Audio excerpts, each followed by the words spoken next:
Di bahasa Buddhismenya itu adalah sunyata. Sunyata itu artinya kita memperoleh, kita meraih yang namanya, atau kita mencapai yang namanya kekosongan atau kehampaan lewat meditasi kalau di Buddhisme ya.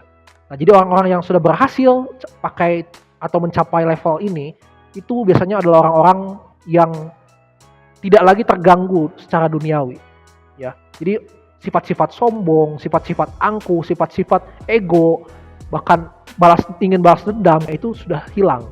Jadi masa bodoh aja orang lain mau melakukan apapun pada dirinya, ya dia sudah merasa bahwa dirinya itu sudah hampa, sudah kosong, sudah menyatu dengan pribadi Tuhan itu sendiri ya. Jadi dia tidak lagi berfokus pada hal-hal yang sifatnya fana. Ini kita semua kan fana. Menjadikan diri kita nol itu bukan sama atau tidak sama dengan kita pura-pura bodoh, pura-pura kosong, pura-pura hampa, pura-pura miskin. Bukan. Tapi kita benar-benar orang yang miskin, kita benar-benar orang yang hampa, kita benar-benar orang yang nol, yang kosong. Ya.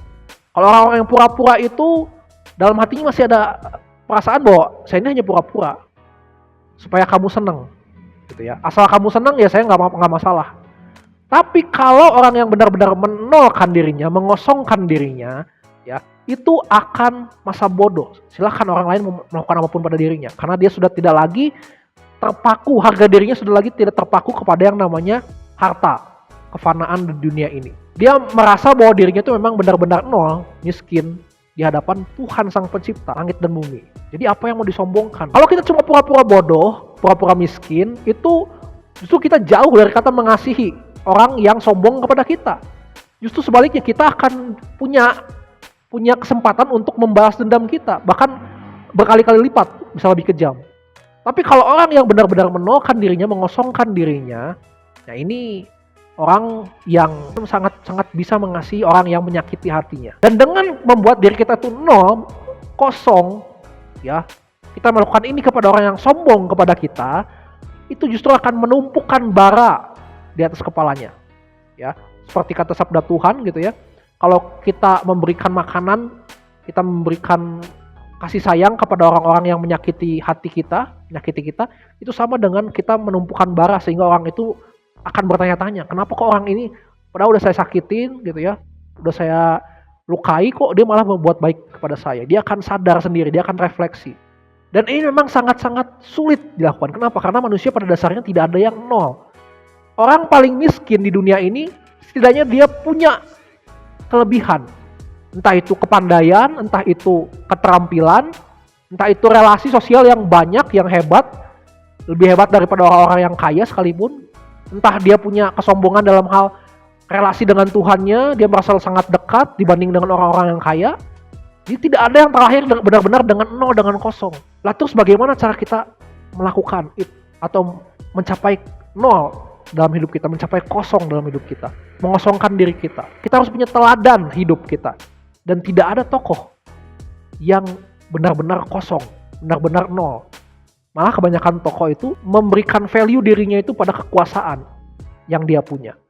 Dan sejauh ini cuma satu tokoh dalam sejarah yang saya baca yang bisa mengosongkan diri, dan bahkan ditulis dalam sabda Tuhan, ya, Filipi 2 ayat 7-8, yang walaupun dalam rupa Allah, ia telah mengosongkan dirinya sehingga sama dengan seorang hamba dengan manusia. Dan dia dikenal dengan nama Yesus Kristus atau Isa Al-Masih di dalam Injil. Dan tokoh inilah yang kemudian mengubahkan saya bahwa kalau Tuhan, Yesus Kristus itu dikenal oleh umat Kristiani sebagai Tuhan, sebagai Allah yang mewujud menjadi manusia, datang ke bumi, merendahkan dirinya, mengosongkan dirinya, menjadi seperti manusia. Kalau Allah yang maha kuasa, yang maha mulia saja mau loh seperti itu, maka siapa saya? Bahkan dikatakan di ayat ke-8-nya, dia tuh taat sampai mati di atas kayu salib. Artinya orang yang mengosongkan dirinya, menolakkan dirinya, itu orang yang menanggalkan pakaian yang lama, kemudian dia mengenakan pakaian yang baru gitu ya. Jadi apa yang dikenakan pakaian baru itu adalah ketaatan seperti apa yang Yesus Kristus lakukan. Ketaatan kepada apa?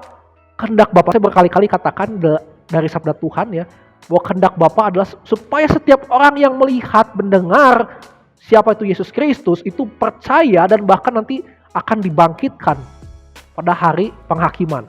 dibangkitkan, kemudian bersama-sama dengan Tuhan Yesus Kristus kelak di sorga. Tetapi celakanya justru kebanyakan orang-orang Kristen menjadi batu sandungan bagi saudara-saudaranya, sesamanya, keluarganya, yang padahal keluarganya ini sudah percaya kepada Tuhan Yesus loh ya.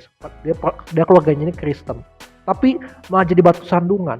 Hanya gara-gara dia memvalidasi dirinya sebagai orang yang benar, dan memang nyatanya dia adalah yang benar dan saudaranya yang salah.